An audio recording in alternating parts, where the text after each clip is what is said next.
This is HMS Speedy, my most intricate 1 to 700 build so far, shown just as she looked during her fight with the Spanish xebec-frigate Gamo in May 1801.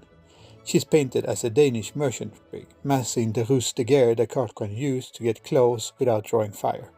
It was a common tactic at the time, but only legal if the false flag was lowered before combat. He did just that, swapping to the red ensign moments before opening fire.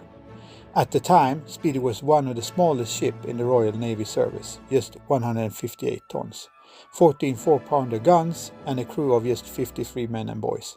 She had no marines, little freeroll and only one officer aboard, Cochrane himself. In his memoirs, Cochrane describes how she was so small that her guns couldn't even reach El Gamo's main deck. They had to aim at the rigging. Her bulwarks were so low that the Spanish boarders could just step over them.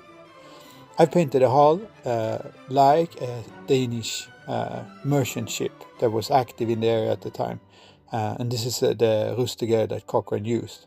The red ensign is flown because she's on an independent cruise. The rigging, or specifically the running rigging, is open 1mm brass wire, and I tried to use a little bit more than I normally do, just because this is my most intricate work so far, together with the Gamo that I showed in a previous video. This model is posed. For the moment she grapples onto El Gamo's quarter.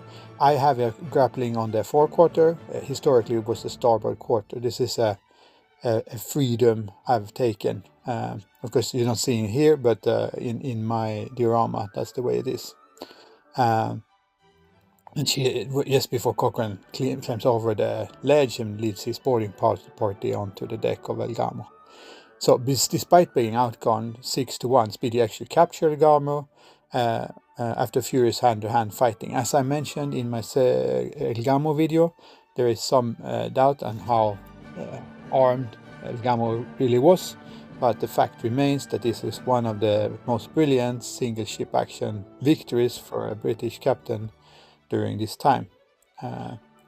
So the diorama that I will show you later on is a freeze moment of this, and I hope that the gent I made it for will be very happy with it as well. Until next time.